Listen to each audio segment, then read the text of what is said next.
Hello students, welcome to my channel. Myself Nimit sir, and today we are going to start our part 4 chapter number 1. This is the last part of this chapter and I hope that you will enjoy.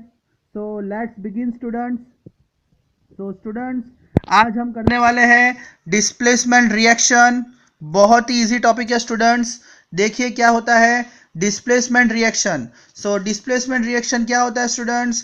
The reaction in which more reactive element displace less reactive element. तो इसका मतलब क्या होता है कि जो highly reactive element है, आपने जब केमिकल इक्वेशन किया है तो जिसके अंदर ऐसा एलिमेंट है जो हाईली रिएक्टिव है, जो ज़्यादा रिएक्ट करता है, वो किसकी जगह ले लेगा? लेस रिएक्टिव एलिमेंट की. देखिए डेफिनेशन में भी यही बताया गया है, the reaction in which more reactive element, मतलब जो ज़्यादा रिएक्टिव एलिमेंट है वो डिस्प्लेस मतलब रिप्लेस किसकी जगह ले लेगा? लेस रिएक्टिव, उसे हटा देगा और जो हाईली रिएक्टिव एलिमेंट होंगे वो एक दूसरे के साथ कंबाइन हो जाएंगे. देखिए अगर हम एक केमिकल रिएक्शन करते हैं तो इसमें मैंने लिखा है Fe प्लस CuSO4. Fe मतलब आयरन होता है, CuSO4 का मतलब होता है copper sulphate. Cu for copper, SO4 का मतलब होता है सल्फेट. तो क्या होगा जब ये दोनों रिएक्ट हुआ जाएगा तो आपको प्रोडक्ट में क्या मिलेगा? देखिए होगा क्या, Fe और SO4 ये आयरन और सल्फेट दोनों एक दूसरे के साथ हो जाएंगे क्योंकि ये हाईली रिएक्टिव एलिमेंट है, और जो Cu है जो लेस रिएक्टिव एलिमेंट है वो अलग हो जाएगा. देखिए साइड में हो गया ये. समझ में आया आपको? मैं वापस से आपको रिपीट करके देता हूं कि इसमें क्या होगा, जो Fe है और SO4 है जो दोनों हाईली रिएक्टिव एलिमेंट है वो प्रोडक्ट साइड में एक दूसरे के साथ हो जाएंगे, और जो Cu जो है जो लेस रिएक्टिव एलिमेंट है वो अलग हो गया. तो हुआ क्या, ये दो हाईली रिएक्टिव एलिमेंट है तो ये दोनों साथ में हो गए, और जो लेस रिएक्टिव एलिमेंट था वो अलग हो गया. ओके स्टूडेंट्स, समझ में आया आपको डिस्प्लेसमेंट रिएक्शन? मतलब जब भी आप कोई केमिकल रिएक्शन करोगे तो जो हाईली रिएक्टिव एलिमेंट है, जो जैसे एग्जांपल आयरन है और सल्फेट है, तो आयरन और सल्फेट हाईली रिएक्टिव है, तो देखिए ये दोनों एक दूसरे के साथ हो गए तो बन गए आयरन सल्फेट, और कॉपर अलग हो गया बिकॉज ये लेस रिएक्टिव एलिमेंट था तो ये अलग हो गया. देखिए यहाँ पे साइड में. अब डिस्प्लेसमेंट का एक और दूसरा पार्ट है डबल डिस्प्लेसमेंट. एक तो हमने पढ़ा था डिस्प्लेसमेंट, अब हम पढ़ेंगे डबल डिस्प्लेसमेंट. तो डबल डिस्प्लेसमेंट क्या होता है students? A reaction in which new compounds are formed by mutual exchange of ions. मतलब एक ऐसा रिएक्शन जिसमें आप नया कंपाउंड बनाते हो, एक ऐसा रिएक्शन जिसमें आप नया कंपाउंड बनाते हो by the mutual exchange of ions, मतलब जो एलिमेंट्स होंगे वो एक्सचेंज होंगे और नया कंपाउंड बनेगा. देखिए मैं आपको बताता हूँ कैसे. फॉर एग्जांपल यहाँ पे हमने केमिकल इक्वेशन किया, Na2 मतलब सोडियम, SO4 मतलब सल्फेट. तो Na2SO4 हुआ सोडियम सल्फेट प्लस BaCl2. देखिए ये जो Na2SO4 है ये एक्वेस सॉल्यूशन में है, मतलब ये वाटर सॉल्यूशन में है, इसलिए मैंने AQ लिखा है. हम AQ कब लिखते हैं? जब कोई चीज़ वाटर सॉल्यूशन में होती है तो हम यहाँ पे AQ लिखते हैं. Na2SO4 का मतलब होता है सोडियम सल्फेट, और वो किसके साथ प्लस हुआ है स्टूडेंट्स? BaCl2.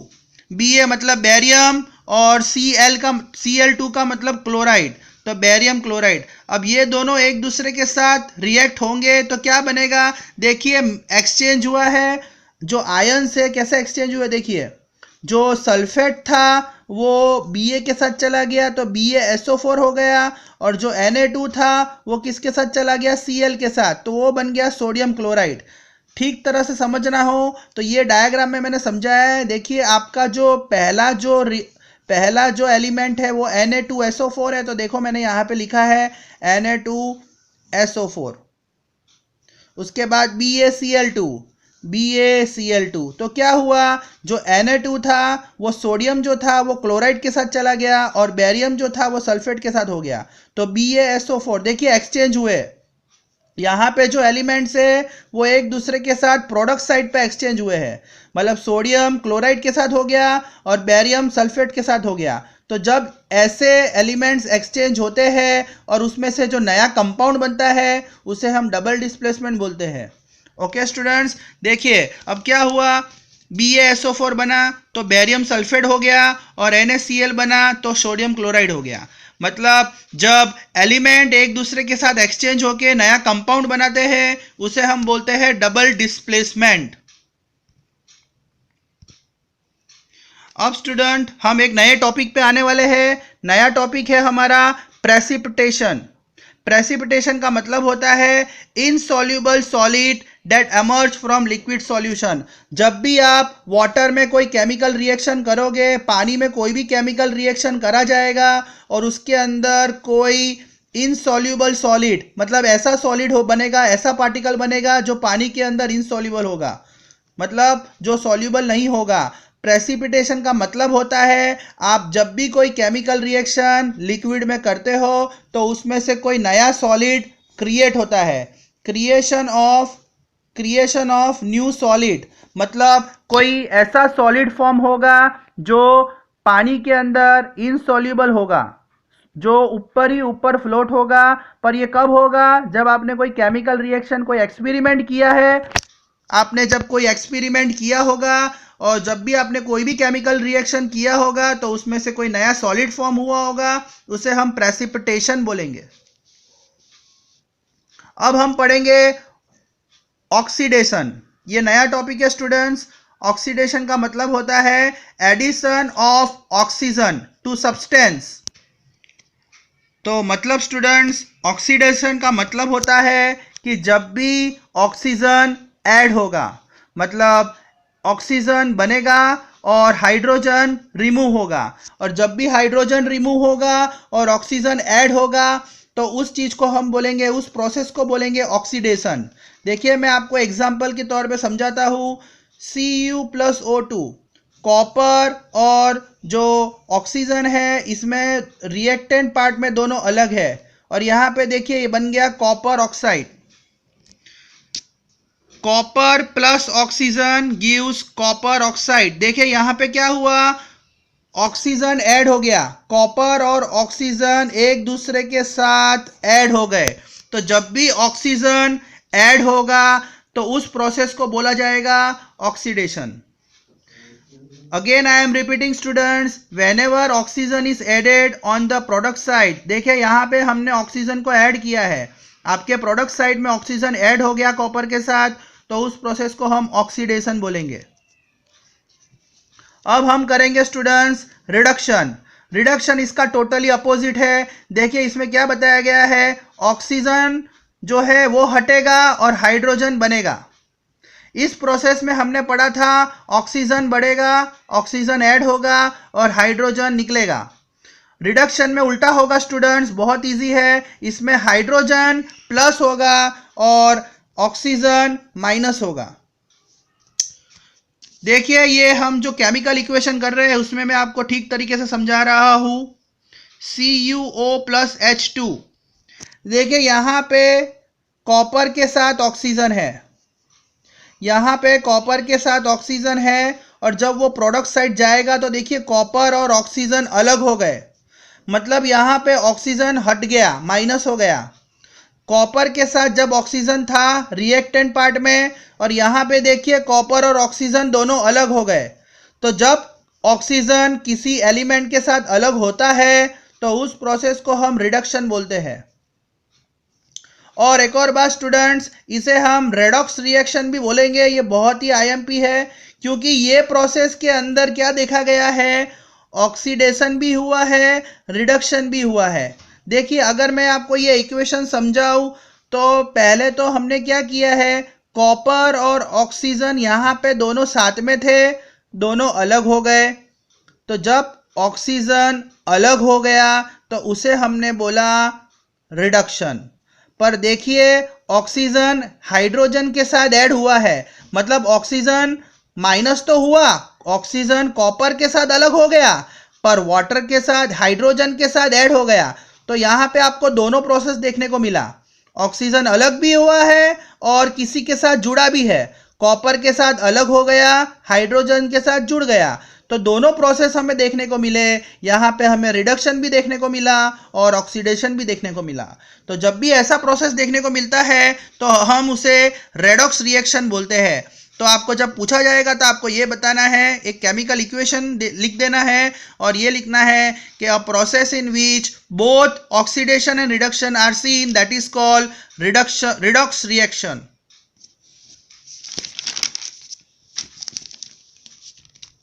अब स्टूडेंट्स हम देखेंगे कि हमारे डेली लाइफ में हमें क्या इफेक्ट्स देखने को मिलते हैं। देखिए, पहले तो हम हमारे डेली लाइफ में देखते हैं कि कोरोजन होता है। कोरोजन का मतलब होता है जंग लगना। कोरोजन का मतलब सड़न होता है students when metal is expose. अगर आप देखोगे, अगर आपने आयरन को खुले में रखा है, एयर में एक्सपोज किया है, पानी में अगर आपका आयरन पड़ा है या एसिड के साथ कांटेक्ट में आता है या मॉइस्चर, मॉइस्चर का मतलब नमी होता है, गैस के या पानी के कांटेक्ट में आता है, तो जब भी कोई लोहा, जब भी कोई आयरन या लोहा बोलते हैं हमें उसे, अगर कोई आयरन एयर, वाटर, एसिड या मॉइस्चर के कांटेक्ट में आ जाएगा तो उसमें थोड़ी बहुत आपको लेयर देखने को मिलेगी, सड़न देखने को मिलेगी। और उस सड़न को हम कोरोजन बोलेंगे, क्योंकि वो आपके मेटल की जो शाइननेस होगी, मेटल की जो हार्डनेस होगी, उसे वो ख़राब कर देगा। आपका जो आयरन होगा वो कोरोड हो जाएगा, डैमेज हो जाएगा, उसे हम कोरोजन बोलेंगे। तो कोरोड का मतलब होता है जब आपका आयरन की शाइननेस चली जाती है, चमक चली जाती है, या उसका जो हार्डनेस होता है वो थोड़ा कम हो जाता है। और ये कम किसके वजह से होगा? या तो मॉइस्चर के वजह से या एयर के वजह से, वाटर या एसिड के कांटेक्ट में आने के वजह से जब सड़न लग जाती है उसे हम कोरोजन बोलते हैं। एग्जाम्पल, आयरन का रस्ट होना, आयरन का सड़ना। सिल्वर होता है, सिल्वर में आपने देखा होगा अगर वो लॉन्ग टाइम तक अगर एयर के कांटेक्ट में है या पानी के कांटेक्ट में आया है या किसी एसिड के कांटेक्ट में आया है तो सिल्वर में भी थोड़ी बहुत ब्लैक लेयर आ जाएगी, थोड़ी बहुत आपको काली कलर की लेयर देखने को मिलेगी। कॉपर में भी आप देखना, आपका जो कॉपर जो ब्राउन कलर का होता है, अगर वो भी एयर वाटर के कांटेक्ट में आता है तो उसमें थोड़ा बहुत हल्की सी ग्रीन कलर की लाइन आ जाएगी। तो कॉपर में जब ग्रीन कलर की लाइनें आती है, सिल्वर में जब ब्लैक कलर की लाइनें आती है, तो समझ जाना वो उसमें थोड़ी बहुत सड़न आनी स्टार्ट हो गई है। अब स्टूडेंट हम पढ़ेंगे इसके सॉल्यूशन। अगर आप अपने आयरन को बचाना चाहते हो, तो अगर आप चाहते हो कि भाई ये एयर वाटर के कांटेक्ट में ना आए, आयरन सड़े नहीं, आयरन डैमेज नहीं हो, उसकी चमक वैसी की वैसी रहे, तो आपको उसमें ग्रीसिंग करना है, ऑयलिंग करना है या पेंटिंग करना है। ये अगर आप पेंटिंग करोगे या ग्रीसिंग करोगे तो एयर वाटर के कांटेक्ट में वो नहीं आएगा। आपने देखा होगा जो मशीन्स होती है, मशीन्स भी आयरन की बनी होती है, तो मशीन के अंदर हम ऑयलिंग करवाते हैं। ऑयलिंग इसलिए करवाते हैं कि उसमें जंक ना लगे, सड़न ना आए। अब हम पढ़ेंगे रेंसिडिटी के बारे में। रेंसिडिटी क्या होता है? सो रेंसिडिटी क्या होगा स्टूडेंट्स? रेंसिडिटी का मतलब होता है, रेंसिडिटी का मतलब क्या होता है students? The oxidation of fats and oil when expose to air. Fats का मतलब अगर आप देखो तो कोई फूड पार्टिकल्स होते हैं या ऑयल होता है, अगर आपने उसे कवर करके नहीं रखा, अगर आपका कोई फूड या आपका कोई तेल वगैरह ऐसे ही हवा के एक्सपोज में पड़ा है, ऐसा ही खुला पड़ा है, और अगर आपने उसको ऐसे ही रखा है तो क्या होगा? वो खराब हो जाएगा, उसमें से खराब स्मेल आएगी। तो आपको पता होगा जो भी हमारा फूड होता है या ऑयल होता है उसे हम अच्छे से ढक के रखते हैं, क्योंकि अगर वो एयर के कांटेक्ट में आता है तो क्या होगा? अगर वो एयर के कांटेक्ट में आएगा तो उसमें बैड स्मेल आएगी। आपको पता होगा जो फूड्स वगैरह आपके होते हैं अगर आप ऐसे ही खुला छोड़ दोगे तो आफ्टर सम टाइम उसमें से स्मेल आने लगेगी और उसका टेस्ट भी खराब हो जाएगा। तो उसके टेस्ट को मेंटेन करने के लिए आप उसे एयर के कांटेक्ट में नहीं आने दोगे। अगर एयर के कांटेक्ट में आता है तो सड़ना चालू हो जाएगा, उसे हम रेंसिडिटी बोलते हैं। आपने देखा होगा जो आप वेफर के पैकेट्स खाते, आप वेफर खाते हो तो वो पैकेट्स के अंदर भी नाइट्रोजन गैस होती है, हवा भरी हुई होती है, क्योंकि जो कंपनीज होती है वो क्या करती है, ऑक्सीजन गैस को निकाल के नाइट्रोजन गैस भरती है। आपने देखा होगा जो वेफर के पैकेट्स होते हैं वो फूले हुए होते हैं। वो फूले हुए इसलिए होते हैं क्योंकि उसमें नाइट्रोजन गैस डाली होती है। क्योंकि ऐसा करने से जो अंदर जो प्रोडक्ट होगा, जो वेफर्स होगी, वो खराब नहीं होगी और उसमें से स्मेल नहीं आएगा। इसलिए नाइट्रोजन गैस ऐड की जाती है, जिसके वजह से जो पैकेट होंगे उसमें से स्मेल ना आए।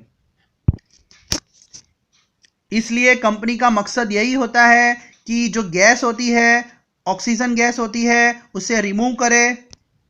क्योंकि अगर ऑक्सीजन गैस रिमूव नहीं करा तो हो सकता है जो अंदर जो प्रोडक्ट है वो ख़राब हो जाए। इसलिए नाइट्रोजन गैस जो होगी वो क्वालिटी को मेंटेन रखेगी। इसलिए हमारे जो वेफर के पैकेट्स होते हैं वो थोड़े फूले हुए होते हैं। अब हम पढ़ेंगे two types of reactions on the basis of temperature.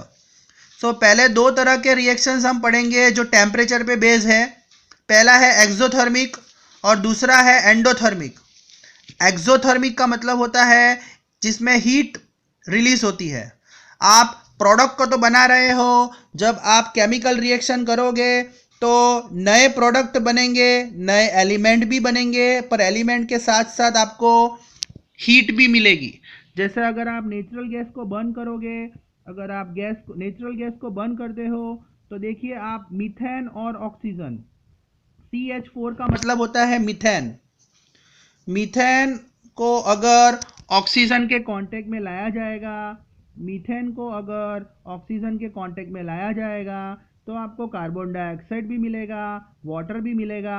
देखिए आपने मीथेन और ऑक्सीजन को रिएक्ट किया है तो आपको न्यू प्रोडक्ट मिल रहा है। ये नए प्रोडक्ट मिले आपको, पर नए प्रोडक्ट के साथ साथ आपको हीट भी मिला। वही हमारी डेफिनेशन है। जब एक्सोथर्मिक रिएक्शन का मतलब, जब भी आप कोई रिएक्ट करते हो, कोई भी एलिमेंट को रिएक्ट करते हो तो आपको हीट के साथ नया प्रोडक्ट मिलेगा, दैट इज कॉल्ड एक्सोथर्मिक। और एंडोथर्मिक का मतलब होता है जब भी आप कोई रिएक्शन करोगे, जब भी आप कोई दो रिएक्शन करोगे तो उसमें आपको तीनों चीज़ की ज़रूरत पड़ेगी। हीट एनर्जी भी चाहिए, लाइट एनर्जी भी चाहिए और इलेक्ट्रिसिटी भी चाहिए। एंडोथर्मिक का मतलब जब भी आप कोई रिएक्शन करोगे तो उसमें आपको हीट, लाइट और इलेक्ट्रिसिटी तीनों की ज़रूरत पड़ेगी। एग्जाम्पल है इसका फोटोसिंथेसिस प्रोसेस। आपने पढ़ा ही होगा लोअर स्टैंडर्ड्स में कि जब प्लांट अपना फूड प्रिपेयर करता है तो उसे लाइट और हीट दोनों की ज़रूरत पड़ती है। उसे सनलाइट भी चाहिए होती है और हीट भी चाहिए होती है। तो ये एक एग्जाम्पल है जिसमें सारी एनर्जी की रिक्वायरमेंट होती है। ओके स्टूडेंट्स, आई होप आपको ये समझ में आया होगा। Thank you very much.